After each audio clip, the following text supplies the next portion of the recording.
আসসালামু আলাইকুম। রাত 10টার শীর্ষ সংবাদে স্বাগত জানাচ্ছি আমি শাহনাজ পারভীন।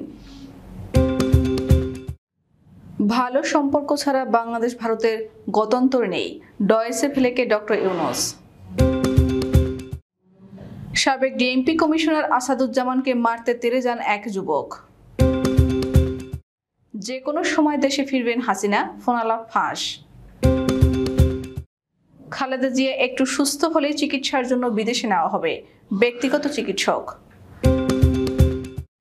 বাংলাদেশের শ্রমিক অসন্তোষের সুযোগ লুফে নিচ্ছে ভারত, ইকোনমিস্টের প্রতিবেদন। ফেনীর মাফিয়া নিজাম হাজারী 0 থেকে 1000 কোটি টাকার মালিক। 7 দিনে এলো 7000 কোটি টাকার বেশি রেমিটেন্স। মাগুরা কুষ্টিয়ার জেলা কমিটি বাতিল করল বিএনপি। কক্সবাজারে প্রবল বর্ষণ ও পাহাড়ি ঢল, 20 গ্রাম প্লাবিত। বগুড়ায় তেলের ট্যাঙ্ক বিস্ফোরণে 4 শ্রমিক নিহত। আন্দোলনের মুখে পদত্যাগের ইঙ্গিত দিলেন মমতা। শুনছিলেন শিরোনাম, এবার বিস্তারিত।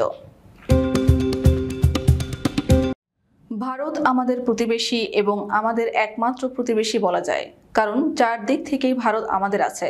কাজেই তার সাথে আমাদের সবচেয়ে ভালো সম্পর্ক হওয়া উচিত এবং হবে। এছাড়া আমাদের গত্যন্তর নেই, তাদেরও গত্যন্তর নেই। 2 দেশের মধ্যে বৈরী সম্পর্ক রেখে কেউ লাভবান হবে না। আমাদের সর্বাত্মক চেষ্টা হবে সবচেয়ে সুসম্পর্ক বজায় রাখা, বন্ধুত্বের শীর্ষ পর্যায়ে নিয়ে যাওয়া, এটাই আমাদের উদ্যোগ। সম্প্রতি জার্মানির সংবাদ মাধ্যম ডয়েচে ভেলেকে দেওয়া একান্ত সাক্ষাৎকারে অন্তর্বর্তীকালীন সরকারের প্রধান উপদেষ্টা ডক্টর মোহাম্মদ ইউনূস একথা বলেন। সাবেক ডিএমপি কমিশনার আসাদুজ্জামান মিয়ার রিমান্ড শুনানি শেষে তাকে আদালত থেকে বের করার সময় অজ্ঞাত পরিচয়ের এক যুবক তাকে মারতে তেড়ে যান। পরিস্থিতি বুঝতে পেরে পুলিশ সদস্যরা তাকে বাধা দেন, ফলে ওই যুবক তার কাছে পৌঁছাতে পারেননি। বৃহস্পতিবার বিকেল 4:25 দিকে ঢাকা চিফ মেট্রোপলিটন ম্যাজিস্ট্রেটের কোর্ট থেকে আসাদুজ্জামান মিয়াকে বের করার সময় এই ঘটনা ঘটে। সরেজমিনে দেখা যায়, রিমান্ড শুনানি শেষে আসাদুজ্জামান মিয়াকে যখন আদালত থেকে বের করা হচ্ছিল, তখন অজ্ঞাত পরিচয় ওই যুবক তাকে মারতে তেড়ে যান। কিন্তু আদালতের ফটকে পুলিশের বাধার কারণে তাকে না মারতে পেরে ওই যুবক পুলিশের সঙ্গে সঙ্গে আদালতের হাজতখানা পর্যন্ত যান। হাজতখানার গেটের সামনে পৌঁছানোর পর ওই যুবক পুলিশকে ধাক্কা দিয়ে প্রায় সাবেক ডিএমপি কমিশনারের কাছে চলে যান এবং তাকে মারতে হাত তোলেন। কিন্তু সঙ্গে সঙ্গে পুলিশ সদস্যরা ওই যুবককে ধরে ফেলেন এবং তাকে হাজতখানার গেট থেকে ধাক্কা দিয়ে দূরে সরিয়ে দেন। আওয়ামী লীগের সভাপতি ও সাবেক প্রধানমন্ত্রী শেখ হাসিনা বলেছেন, আমি দেশের কাছে আছি, চট করে যাতে ঢুকে যেতে পারি। সম্প্রতি 10 মিনিট 1 সেকেন্ডের এক ফোনালাপ থেকে এই তথ্য জানা গেছে, যা গণমাধ্যমে প্রকাশ পেয়েছে। যুক্তরাষ্ট্র থেকে তানভীর নামে ওই নেতা বিদেশে বসে দেশের নেতাকর্মীদের সহযোগিতা করতে চাইলে শেখ হাসিনা বলেন, তুমি যেখানে আসো সেখানে বসেই সহায়তা করো। এর আগে তিনি বলেন, যত মামলা নেতাকর্মীদের নামে হয়েছে তা সবাই মার্ডার কেস। আইনজীবীদের বিষয়ে শেখ হাসিনার কাছে পরামর্শ চাইলে তিনি সকল আইনজীবীকে একত্র হয়ে কোর্টে যাতায়াত করার পরামর্শ দেন। ওই কথোপকথন থেকে জানা যায় যে নেতা শেখ হাসিনাকে ফোন দিয়েছিলেন, তিনি যে দেশে রয়েছেন সেখানে আঞ্চলিক নির্বাচন চলছে। শেখ হাসিনা ওই নির্বাচনে নেতাদের সাহায্য করতে বলেন এবং দেশের বিষয়ে তিনি তাদের জানিয়ে রাখতে বলেন। দীর্ঘ সময় বিমানে চড়ার নেগেটিভ প্রেশার সহ্য করার মতো শারীরিকভাবে সুস্থ হলেই বিএনপি চেয়ারপারসন খালেদা জিয়াকে উন্নত চিকিৎসার জন্য বিদেশে নেওয়া হবে বলে জানিয়েছেন তার ব্যক্তিগত চিকিৎসক। আজ বৃহস্পতিবার দুপুরে রাজধানীর নয়াপল্টনে দলের কেন্দ্রীয় কার্যালয়ে বিএনপির 2 দিনের কর্মসূচি নিয়ে যৌথ সভা শেষে প্রেস ব্রিফিংয়ে এক প্রশ্নের জবাবে একথা বলেন তিনি। দেশে চলমান শ্রমিক অসন্তোষের চরম বিপাকে দেশের অন্যতম রফতানি খাত তৈরি পোশাক শিল্প। চলমান অস্থিরতায় একদিকে যেমন আর্থিক ক্ষতি সাধিত হচ্ছে, পাশাপাশি দেশি বিদেশি ক্রেতা হারাচ্ছেন শিল্প মালিকরা। তবে বাংলাদেশের চেয়ে অনেক পিছিয়ে থাকলেও এই অস্থিরতার সুযোগে বিদেশি অর্ডার লুফে নিচ্ছেন ভারতের পোশাক শিল্প মালিকরা। বৃহস্পতিবার এক প্রতিবেদনে এমন তথ্য জানিয়েছে ব্রিটিশ সাপ্তাহিক দ্য ইকোনমিস্ট। এতে বলা হয়, গত জুলাই ও আগস্টে কোটা ও সরকার পতনের আন্দোলনের জেরে থমকে যায় বাংলাদেশের পোশাক শিল্পের চাকা। সরকার পতনের পর সবকিছু স্বাভাবিক হতে শুরু করলেও অস্থিরতা থামেনি পোশাক খাতে। শ্রমিক অসন্তোষের জেরে বন্ধ রয়েছে অনেক কারখানা। পাশাপাশি দেখা দিয়েছে গ্যাস সংকট, এতে কমেছে উৎপাদন। চলমান এই অস্থিরতায় বাংলাদেশের পোশাক রফতানি 10 থেকে 20% হ্রাস পেতে পারে উল্লেখ করে ইকোনমিস্ট জানায়, এই সুযোগ লুফে নিতে মরিয়া প্রতিযোগী দেশগুলো, যার মধ্যে অন্যতম প্রতিবেশী দেশ ভারত। দিনে দুপুরে ফেনী শহরের সড়কে পুড়িয়ে মারা উপজেলা চেয়ারম্যান একরামের কথা মনে আছে তো? সেই একরাম সহ বহু মানুষকে হত্যা, গুম, সম্পদ লুটপাট ও দুর্নীতির মাধ্যমে এই প্রাসাদ গড়া সহ শত শত অভিযোগে অভিযুক্ত ফেনী 2 আসনের সাবেক সংসদ সদস্য ও জেলা আওয়ামী লীগের সাধারণ সম্পাদক নিজাম হাজারী। মাত্র 2 মেয়াদের সংসদ সদস্য এবং একবার পৌর মেয়রের দায়িত্ব পালন করে তিনি বানিয়েছেন কয়েক হাজার কোটি টাকার সম্পদের পাহাড়। তবে শেখ হাসিনা পালিয়ে যাওয়ার পর এসব সম্পত্তির অনেক কিছু ফেলে রেখে পালিয়ে যান নিজাম হাজারীও। 5 আগস্ট তিনি পালিয়ে যাওয়ার পর বিক্ষুব্ধ জনতা পুড়িয়ে দেয় 1,500 কোটি টাকার বানানো তার বাগান বাড়িটিও।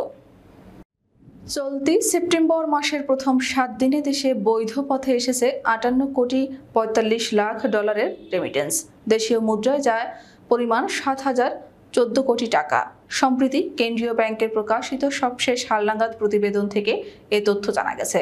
কেন্দ্রীয় ব্যাংকের তথ্য পর্যালোচনা করে দেখা গেছে, সেপ্টেম্বর মাসের 7 তারিখ পর্যন্ত দেশের রাষ্ট্রায়ত্ত ব্যাংকগুলোর মাধ্যমে 15 কোটি 28 লাখ ডলার, বিশেষায়িত একটি ব্যাংকের মাধ্যমে 1 কোটি 48 লাখ 30 হাজার মার্কিন ডলার, বেসরকারি ব্যাংকগুলোর মাধ্যমে এসেছে 41 কোটি 52 লাখ 70 হাজার ডলার এবং বিদেশি ব্যাংকগুলোর মাধ্যমে এসেছে 16 লাখ 50 হাজার মার্কিন ডলার রেমিটেন্স।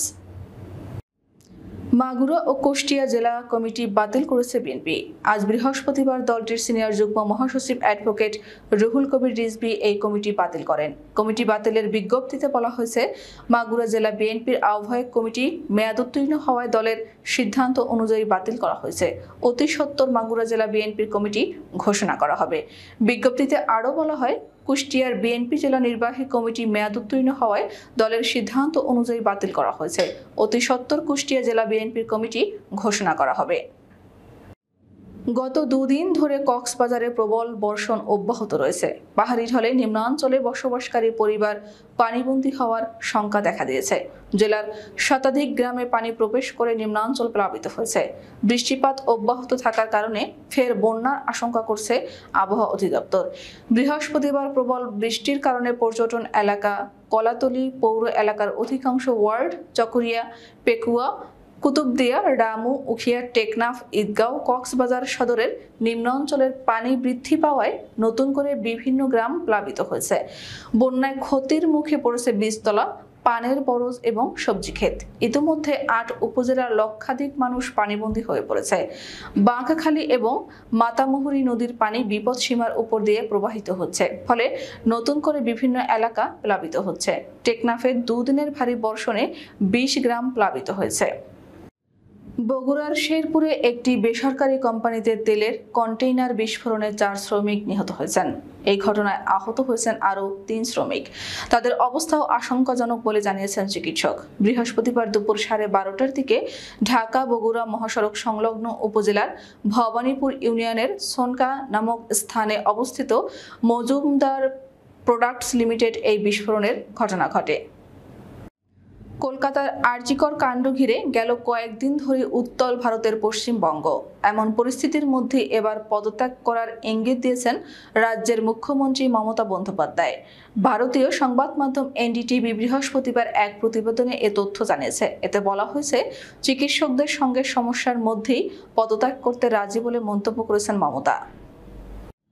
আমাদের আগামীকাল দুপুর 2টার শীর্ষ সংবাদ দেখার আমন্ত্রণ জানিয়ে এখনকার মতো বিদায় নিচ্ছি। দর্শক, ভিডিওটি শেষ পর্যন্ত দেখার জন্য আপনাকে অসংখ্য ধন্যবাদ। নিত্য নতুন সংবাদ পেতে আমাদের ইউটিউব চ্যানেলটি সাবস্ক্রাইব করুন ও নিয়মিত নোটিফিকেশন পেতে বেল বাটনটি ক্লিক করুন এবং আমাদের ফেসবুক পেজটিতে লাইক করুন।